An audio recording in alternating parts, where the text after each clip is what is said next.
how do you sell without being salesy? This is one of the biggest questions that I hear online business owners ask. And I get it. There's a lot of weird, uncomfortable sales advice out there that makes it seem like selling is this weird thing where you got to like twist people's arms and use all sorts of manipulative tactics to get people to say yes. I hate that selling. And I think that selling gets a bad rep because of it. The truth is it's more than possible to sell a lot and to do it in a way that is high integrity, authentic, not pushy or sleazy. In fact, I've used these tactics and tools that I'm about to share with you in this video to sell authentically and also generate well over 7 figures in my businesses by doing it, signing over 2,000 clients. So I want to share with you in this video everything I've learned about sales through 18 plus years in online business and some very practical tools you can use to sell without being salesy so you can grow your business as a result. All right, let's dive in. Number 1, be a problem solver, not a product pusher. Here's the thing. I see that there's a big difference between the way that certain people show up to calls. And when I look at what's been most successful for me, what's allowed me to sell without being weird, a lot of it is the intention that I bring to the conversation. It's not so much anything that I say on the surface. It's the energy that I bring, the intention that I bring when I show up to a call.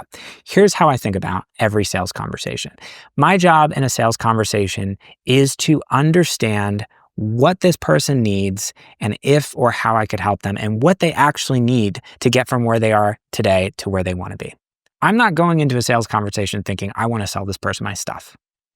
Big misconception about sales. That's what sales is. It's like you're showing up to a call, you're like, I'm going to close this person. No, if that's your energy, you're going to feel uncomfortable about selling because your focus is completely on you instead of the other person. So the mindset of success and selling without being salesy is completely different. It's this mindset of service. It's, I don't know if I can help this person. I don't even know what they need. Let me take the time to really understand them without an agenda, without saying, okay, how can I sell my thing?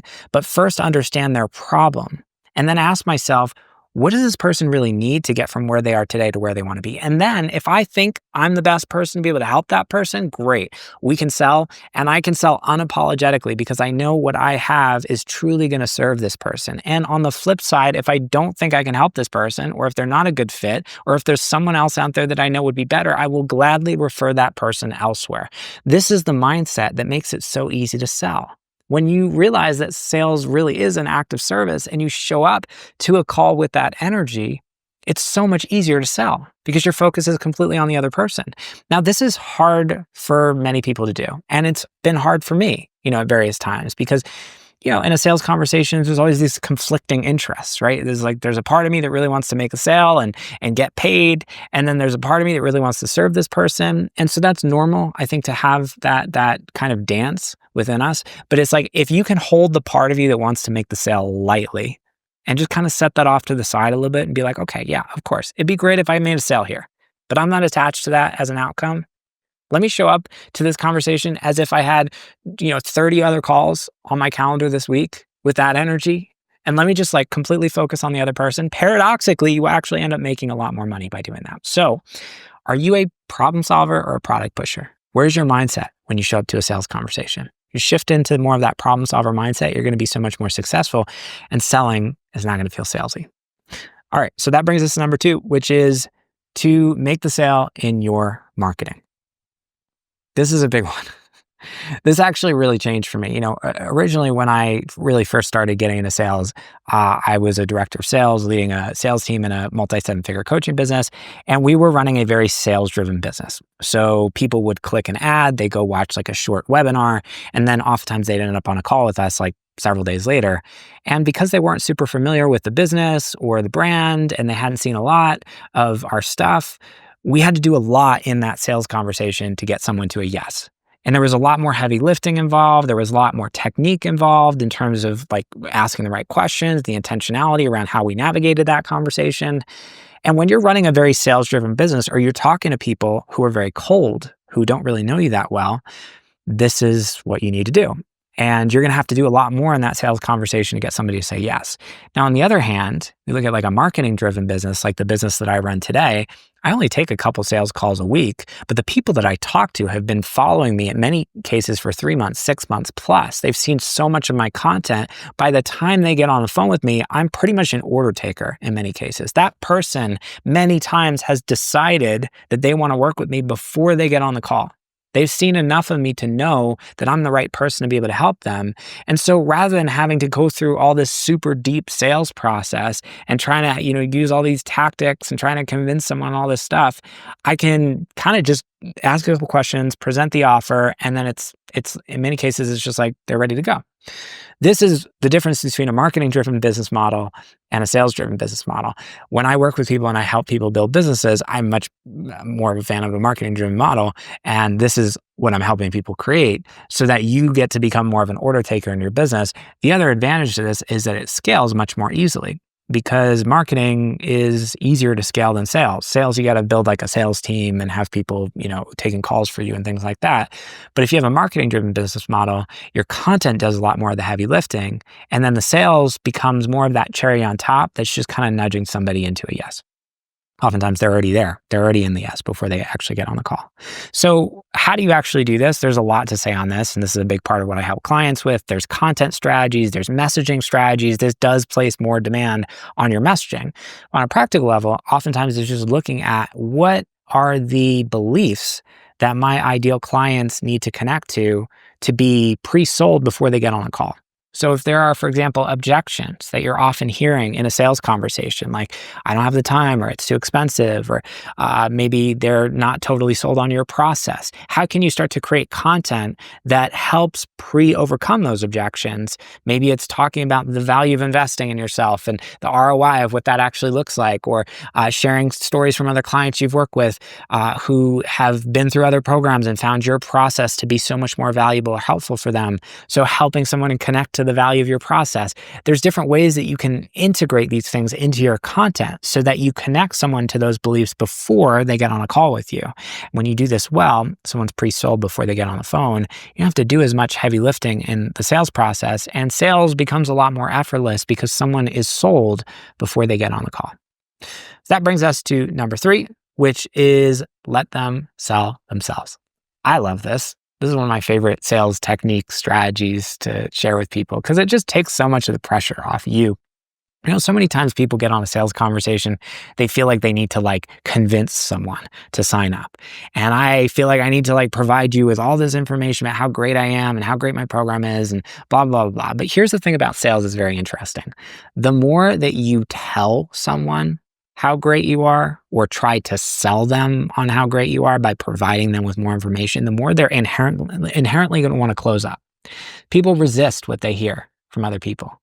It actually separates you more from the other person when you're trying to convince or persuade or just sell them through information. The best way to sell someone is by asking questions that help them sell themselves. So for example, if I'm on a call with someone who's maybe considering multiple different options, maybe there's another coach they want to work with and they're kind of back and forth trying to figure out what's best for them, I might ask them a question like, well, what makes you feel like working with me would be a better fit for you? And I'll let them talk about how great I am. Instead of spending 10 minutes trying to sell them on why I'm so much better and tell them all the reasons for that, I'd rather just let them sell themselves. It's so funny that we spend so much time trying to convince other people when actually the most effective way to do this is the easiest. And it's so much easier to just ask a simple question. People are going to be so much more persuaded by what they tell you than what you tell them. So whenever you're working through an objection in a sales call, or something comes up, or someone's maybe concerned about something, if you can resist that natural tendency that you have to provide more information, because this is what most people do, it's I just want to give you more and just word vomit all over you, and instead say, what's a question that I could ask here to help this person sell themselves? You're going to be so much more effective. This is just such a powerful, simple tool to help you sell. And the other benefit is it feels better because you're not actually really doing the selling. You're letting them do the selling, which is really how it should be. So that's number 3, let them sell themselves. Number 4, this is a deeper one. Oftentimes when people feel the salesy I look at my own business, and I look at, the journey of selling in my own life. And oftentimes the thing that creates resistance in a sales process on a deeper level is that there's some misalignment in terms of your relationship with your offer, or it could be your niche. So, for example, for me, at various times in my business, I felt like maybe our offer wasn't the best it could possibly be. And I'm so committed to creating the best possible experience for my clients. And of course, there's always more we can do to improve our offer. But there were certain pieces at certain periods in time with my offer that just on a deep level felt out of alignment for me. And so I would get on sales calls, and of course I would have this resistance. But when I started looking at that clearly and saying, okay, what are the pieces that are really misaligned, and how can I create an offer that is so like a full-bodied yes for me, because I know how incredible it is that when I get on the phone with someone and sell it, I'm just like, you have to buy this. This is so good. This is one of the reasons I love selling one-on-one coaching today, because I made a very intentional shift in my business to move away from a large group program to a model that I knew could better serve people, and I knew was getting my clients better results. So when I look at like getting on a sales call today, I am so sold on the delivery methodology for my offer. I'm so sold on why it's so much better than 99.9% of what business coaches offer out there for so many different reasons, that excitement and that enthusiasm, like that's the thing that communicates. Sales is really a transfer of energy. And so if you're feeling uncomfortable about certain aspects of your offer, or maybe it's the people that you're serving, or sometimes you get on a call with someone, you're just like in your heart, I just know this person is not the right fit to work with me. I just know I can't help this person. Or maybe I don't fully believe in their ability to create the transformation, like listening to those things, which is hard to do. Again, because we got this part of ourselves, that, at least, for me, is like, there's a part of me that wants to make a sale. And then there's a part of me that really wants to do what's right. And, at times, like that part of me that wants to do what's right has not always won. So this is normal. It's human. We have these conflicting parts of ourselves, right? But when you can ground into like, okay, I'm releasing attachment to the sale. I'm looking at my offer. I'm saying, okay, what's not awesome about it? How can I really just look at the elephant in the room here? Or maybe it's the specific type of client that you're serving, looking at, okay, how can I really zero in on that so that when I get on calls with people, I know that this person is going to be successful, maybe not 100% confident, but like 99% confident. And I know that with the right tools, this is going to be a win for this person. How can I look at all of these different energetic leaks that are like underneath my business, the offer, the niche, who I'm serving, and clean all those things up? This is the deeper, more uncomfortable work, because oftentimes people just want like a quick fix sales script thing. But, if you're not sold on your offer, it's really hard to sell other people on it. And if you're not sold on your niche, or you feel uncomfortable about, who you're serving, or maybe you're not working with clients who have a high degree of success, these are all things that will become bottlenecks in your business that, even if you have the perfect sales script or you know exactly what to say, are going to hold you back from selling confidently and selling with integrity. So looking at all of those things in your business, and maybe the offer needs to change. Maybe the way you're delivering it, maybe the type of people that you're serving needs to shift. Even when you can clean this up, you're going to be so much more successful. And that brings us to number 5, which this is a controversial one. A lot of people are going to say, Jason, this is like blasphemy. I've heard, from every other business coach that you're supposed to follow up 1,000,000 times after you get on a call because the money is made in the follow-up, right? Here's the truth. A while back in my business, this is after doing hundreds of sales calls, I looked at the data around all of the clients that we work with, over $1 million in sales, and who we had followed up with and how many times we'd followed up. And what I found was, after a sales call, there was no benefit to following up more than once. 99% of the people basically who signed up were going to sign up basically either without me following up or just following up once.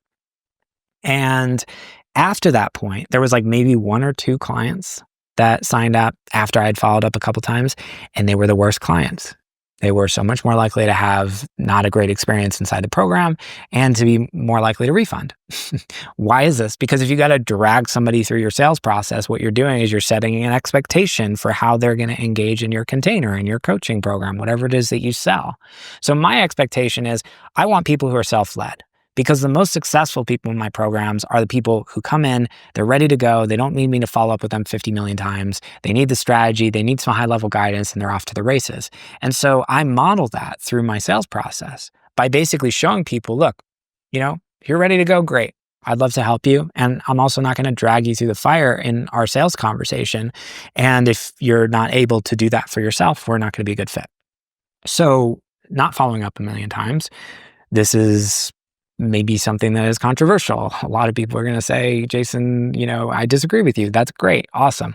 But this is what we've seen from the literal data that I pulled into my business. So stop following up. I would say, if you're going to follow up maybe once, I think this is great, but ultimately leaning out and letting people lead themselves. They're going to be so much more likely to step into an experience in an empowered way. You're going to have better client relationships when you're not dragging people through your sales process.